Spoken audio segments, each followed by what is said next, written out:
And we welcome you into episode 24 of the best podcast available. Hope your Thursday is going well. Jason Gibbs alongside Andrew Gribble. Going to be joined today by another one of our draft picks. We're pretty excited about this one, Gribbs.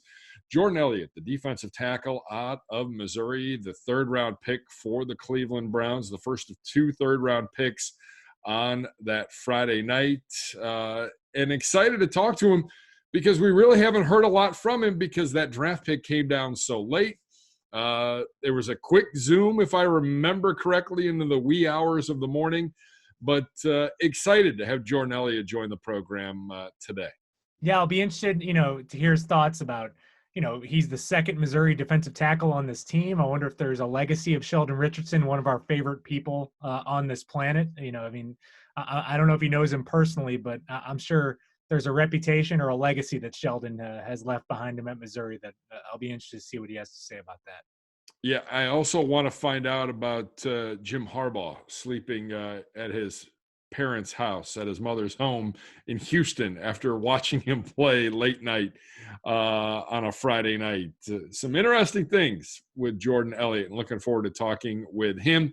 The latest news around the league, not a lot, but the one piece of news coming down from the NFL and the league office is that we will be in virtual meetings through the end of May. They had been slated to end tomorrow on May 15th. They will go through the end of the month, Gribble, and that means learning from a distance continues for our rookies and our new guys and our entire new coaching staff. Yeah, and I think it's just going to be interesting to see what happens after this virtual period is over. Are you going to be able to sneak in a mini camp? Are they going to maybe extend the window in which you can operate that mandatory mini camp? That's going to be the next kind of question that needs to be answered. But I imagine that all these teams are probably assuming the first time that they may get their hands on these players is at training camp. And it'll be an extra layer of a challenge for Kevin Stefanski, for a lot of other teams in the league that are implementing new systems with new players. I mean, the Browns have a decent amount of rookies, maybe not as many rookies as they'll be counting on as some other teams, but it's just going to be something that new for everyone. And I think it just adds a little bit extra layer of difficulty for these new coaches and new systems. But you're not hearing any excuses from Kevin Stefanski, and you've heard a lot of good things about how he's run this virtual program so far from the players we've been able to catch up with. More importantly, Kevin Stefanski is a West Sider. After making the fantastic 11-hour drive, as he told Scott Van Pelt on SportsCenter the other day, through within the past week, he and his wife, they're getting settled and getting rid of Box City, which they're currently living in. Would have been a 12-hour drive if it was East Side.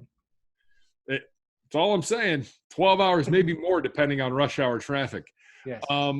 But Gribbs making that drive with young kids, can you envision that, knowing that you have two young kids? Yeah, his kids are a little older though, so he's definitely in that range of where the iPad does work. And I think that's ultimately the game changer. It's like once we started minding travel less once our oldest was able to be brainwashed by TV.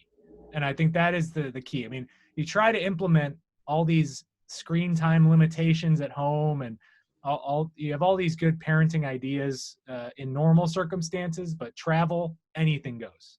It's survive and advance. That's all you're trying to do when you were traveling. So we're just waiting for our youngest, who is just turned 1.5. We're waiting to get to that point where she can also be similarly brainwashed, and that's your key for traveling. I just don't know. Like, it's not like you can stop off anywhere and use the restroom.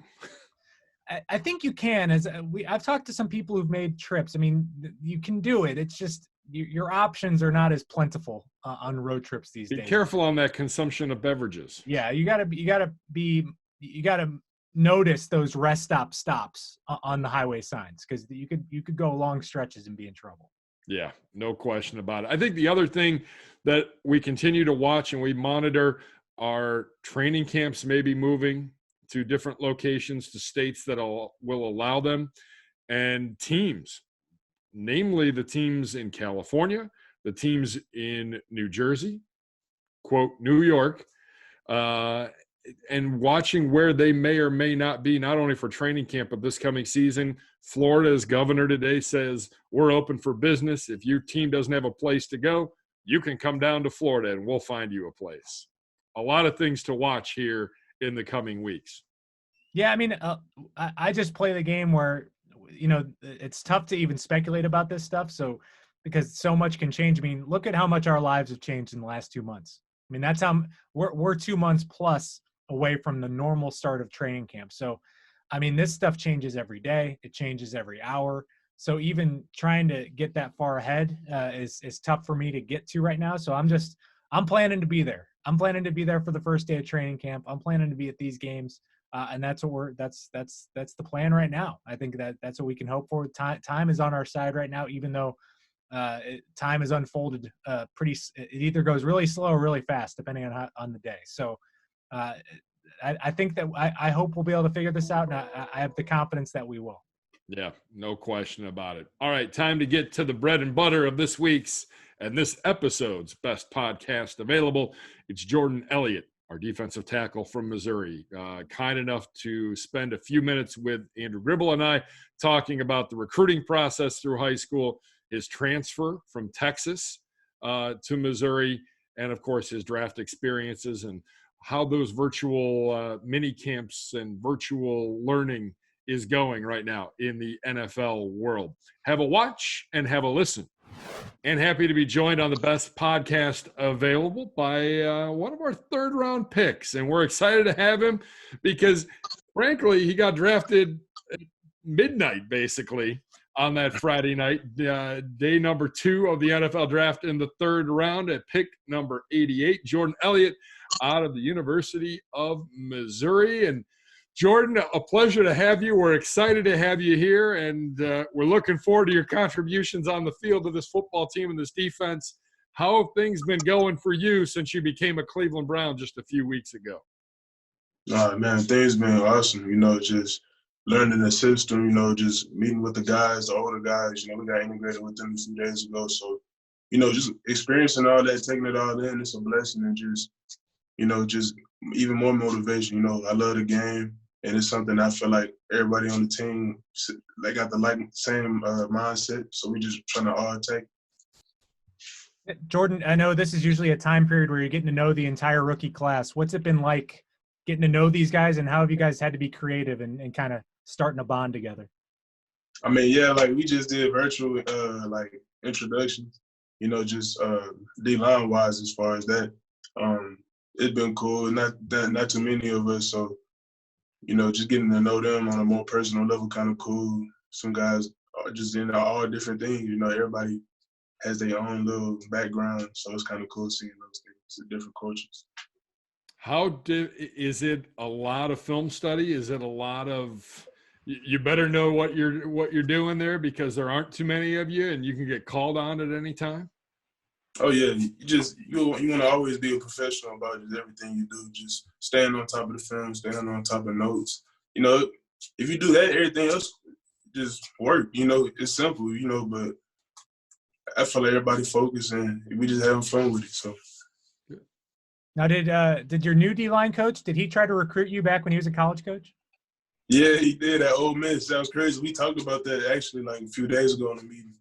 Because I did remember him from all those years ago.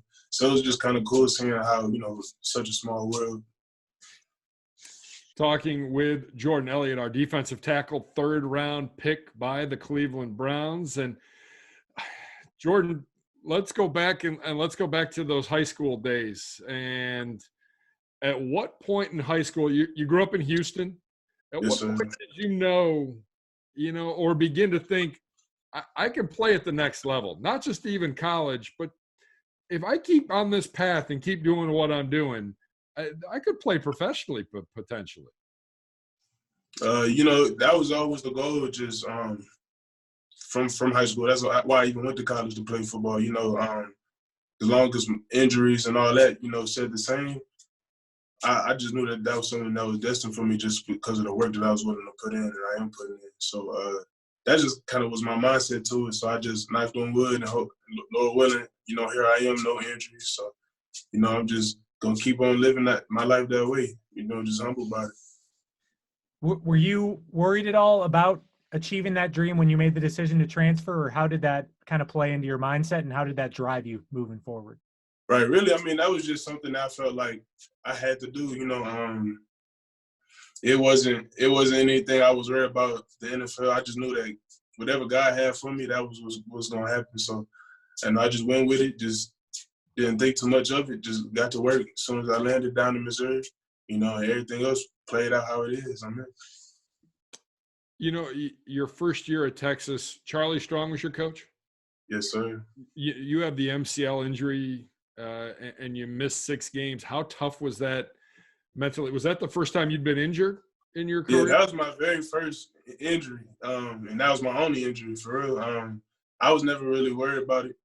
They said I was a fast healer, so that was something that I was blessed to have, you know.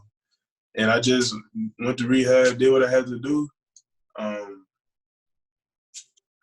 That wasn't really adversity to me, you know. I didn't look at it as a challenge. I mean, I did look at it as a challenge, but I attacked it rather than just let it, you know, deter me from my goals. I don't really have that fixed mindset, you know. I'm all about growth. So Now, I know, was Missouri on your radar the first time, or was that kind of a new development because of your relationship with your coach there?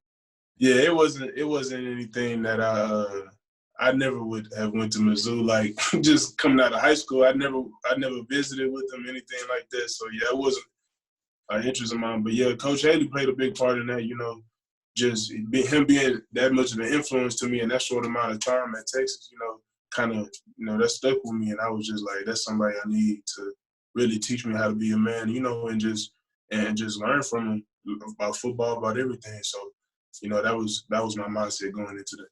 Now, what about him clicked with you? What was it about the relationship that kind of brought you guys together? I mean, he just real, like, hard-nosed, like, tough love type of guy. And that was somebody that, you know, I don't know, that was something I was just attracted to. Like, I just felt like that was a good coach. He taught me things. He made me learn in a different way. Yeah, just helped me do all those things. And just that was something I felt like was very valuable, you know, as far as a coach, you know, so I went with him. I know you have a great relationship with him. What was his advice to you when you got drafted? And what was his advice as you get ready for your next step in your journey here? I mean, every time we talk, he just always tell me, just be myself, you know, just be me. Everything else fall in place. And, you know, that goes along with just hard work and just being a professional, because he knows the mindset that I have. So really, I'm my own worst enemy in this career path of mine. So just got to keep on attacking things in the right light and just move one day at a time. Now, I know there was a lot made of this when you got drafted about all the weight you lost and stuff going into your senior year. When was the decision made in your head that you had to do it at Missouri? So really, that was like right after my sophomore, is my redshirt sophomore year. Right after that year, that winter, spring time, I just kind of like, hey, I need to lock in. Like, you know, I can't expect different results from doing the same things, you know, and that's from a diet standpoint, workout standpoint, everything, you know. So I locked in, and it's something that I just take with me now. It's just all about that growth. So, all right, what's the biggest key to losing 30 pounds? Because this guy needs to lose 30 pounds. And for me, according to my wife. For me, it was like cutting out red meat. When I cut out red meat and like chicken, I cut that out too. I lost weight naturally. So what protein did you eat then if you cut out red meat and chicken? Really, I ate a little bit of turkey, but mostly just fish and seafood, like shrimp and stuff. Were you doing stuff that you'd never done before to shed that weight, just running and stuff like that? Yeah, I was doing a lot of stuff on my own, just like jogging and push-ups and sit-ups all day. Like, that was something I did all day, push-ups and sit-ups. In my free time at home, I was boxing, like just all type of things that could just keep my metabolism up, just moving. I can remember, I have a great Mizzou story because their fans are pretty crazy. Do they still have the lawn seating behind the one field goal post where they all sit on the grass? They still had it right there. So I'm at Bowling Green, and I'm a member of the radio team, and we had gone to Missouri the year before. I was not part of that, but I guess the team had gone there and knocked you guys off, and you guys were ranked at the time. And this is the late 90s. So Corby Jones is their quarterback. It's kind of a big deal. We go there. My junior year, we go there. It's hotter than all get up because it's the first game of the year. It's Labor Day weekend. It's about 100 degrees on the field. Mizzou's one of the top 5 teams, and the Orange Bowl was the championship game that year. And I'm a sideline reporter, and I'm out there, and the team runs out, and I come running out, and we get pelted with oranges from your fans. Dang. I'm telling you, like whole pieces of orange. I used to have hair at one time. I had all this stuff going on. Coach threatens to take the team off the field. They had to warn the students that they were worried about forfeiting the game, whatever the case might be. What was it like to play in front of that fan base and just the SEC in general, week in, week out, the gauntlets that you had to go up against? Right. Yeah, the SEC is different. You know, I could say that just coming from the Big 12, the fans are a lot more passionate. And it is crazy. Like Mizzou fans are especially the student section, they're very like wild. So I can the oranges. I ain't never heard that one. That's crazy. But you know, I can see them doing some crazy stuff. But it's unique. It's just something that, you know, you just take in, experience. It's a part of the game. You know, that's the reason. They're the reason we here, and we the reason they there. You know what I'm saying? So it's kind of just that relationship that we have, and we play off each other, so it's cool. Yeah, this past season, you really came into your own and had kind of the big season you've been waiting for. What felt differently when you were on the field, and just what was working for you that was really clicking for you out there?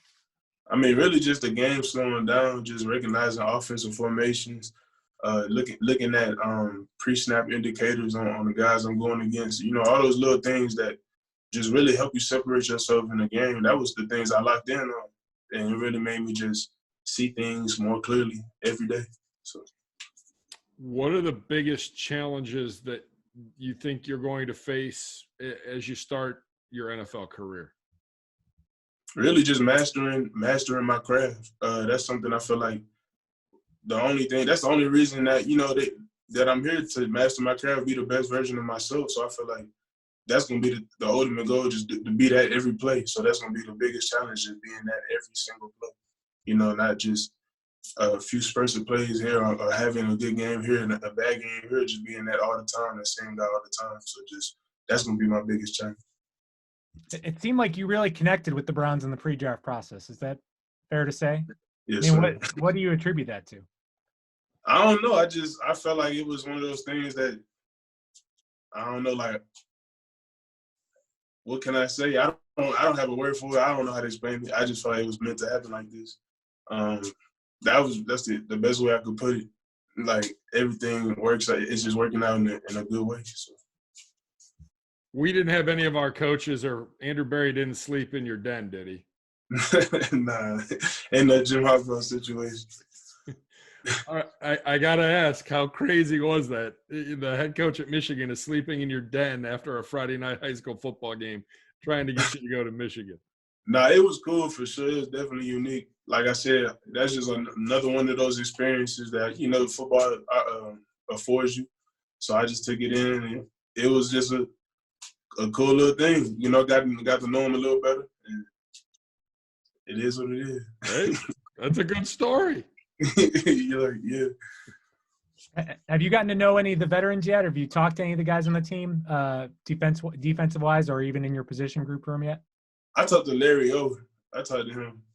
Yeah, he's pretty good dude. He reached out to me. He was like, if you need anything, just talk to me. So that's probably the first older guy I really talked to.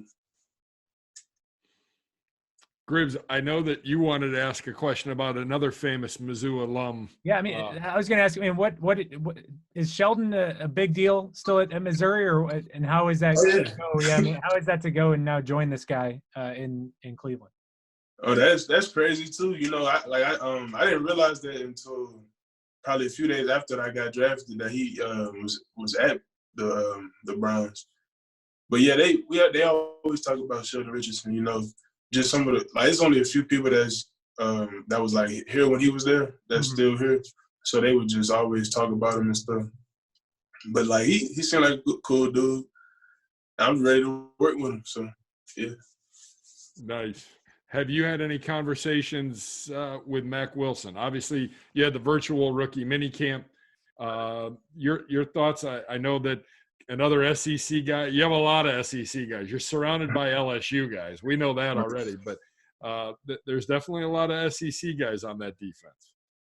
Yeah, I mean, I haven't really talked to Mac. I haven't talked to him yet. I haven't really talked to a lot of guys yet. But yeah, all of them ready to work. Everybody just like when we had team meetings, everybody there. So you know, it is what it is. All right. I was going to ask just one.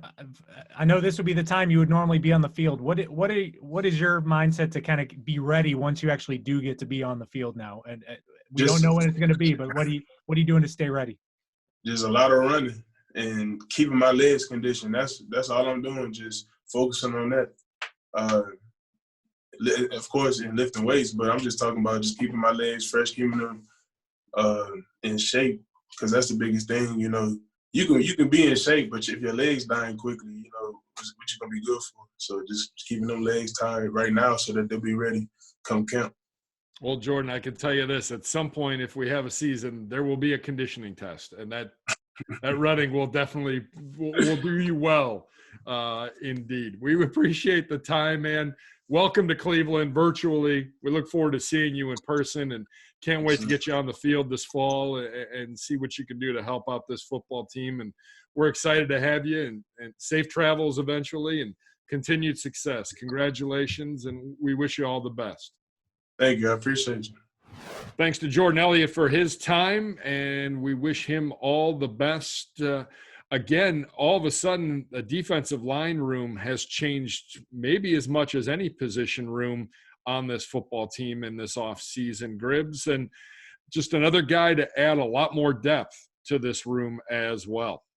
Yeah, you got a couple reinforcements there after last year with just struggling to find bodies by the end of the year. But you're looking at a group that has two starters back in place in Larry Ogunjobi and Sheldon Richardson. Now you've got Andrew Billings and Jordan Elliott to fill in where they can. We know the importance of these guys. They're even the second teamers. They're usually playing at least 3 series a game. I mean, they get mixed in a lot.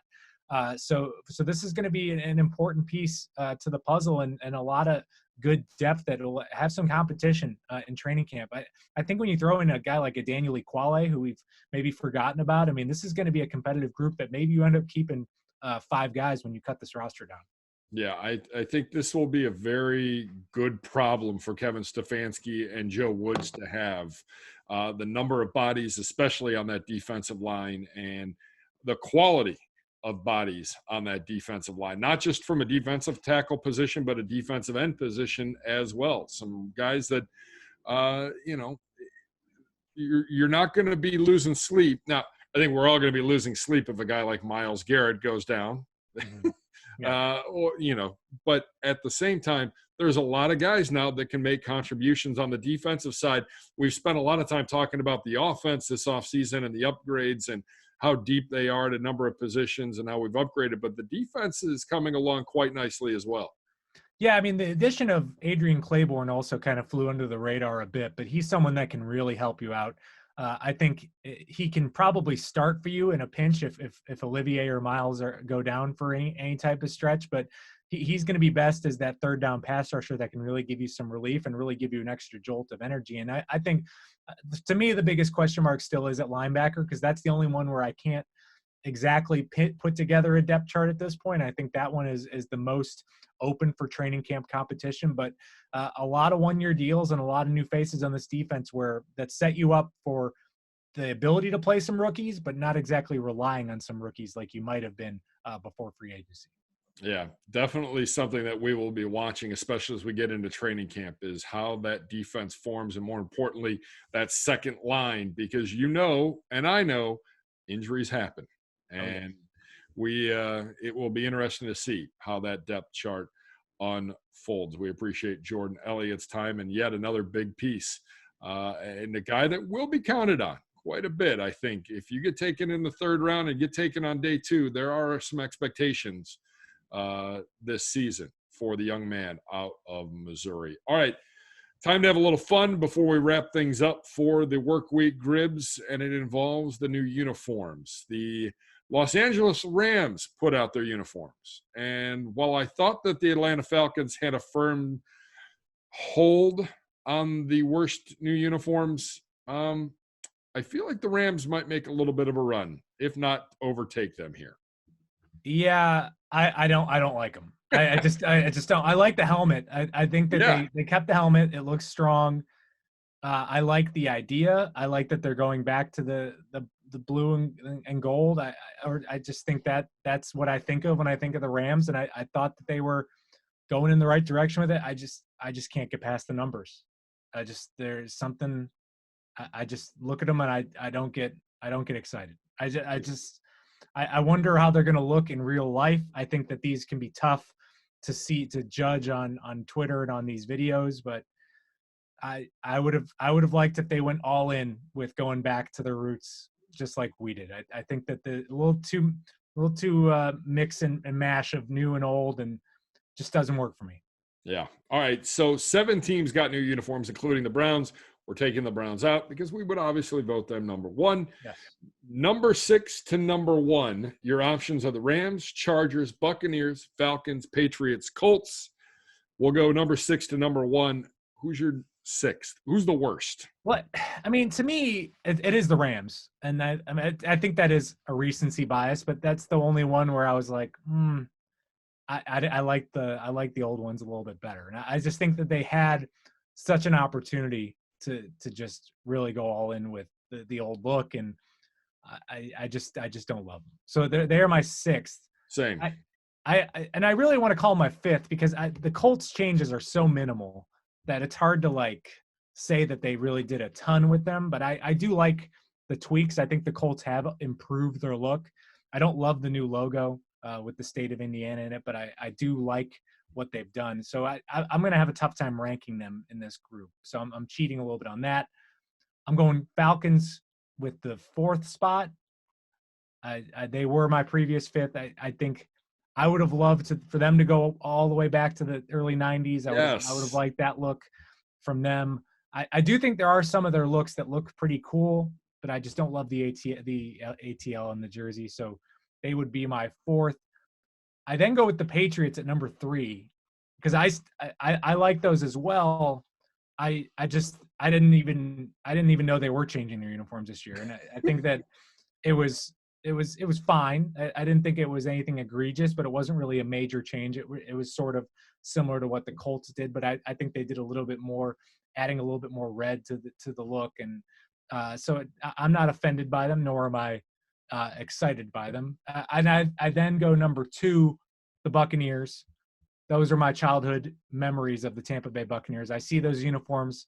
I think Mike Allstott. I think Warrick Dunn. I think of all that. And I think that's when you're a franchise like the Buccaneers, just like what the Browns have done, you go back to what you're wearing when you were winning. And I think that was the key. And I will say there was such a backlash on the internet that they didn't go full creamsicle. And I'm just like, do you understand the history of those uniforms? Like, they're fun, but they were terrible. Like, they were historically bad. And I think that they're fun to look at. I think a full season of those, I think people would have gotten sick of those in a hurry. They would have lost their appeal. So I think they made the right decision.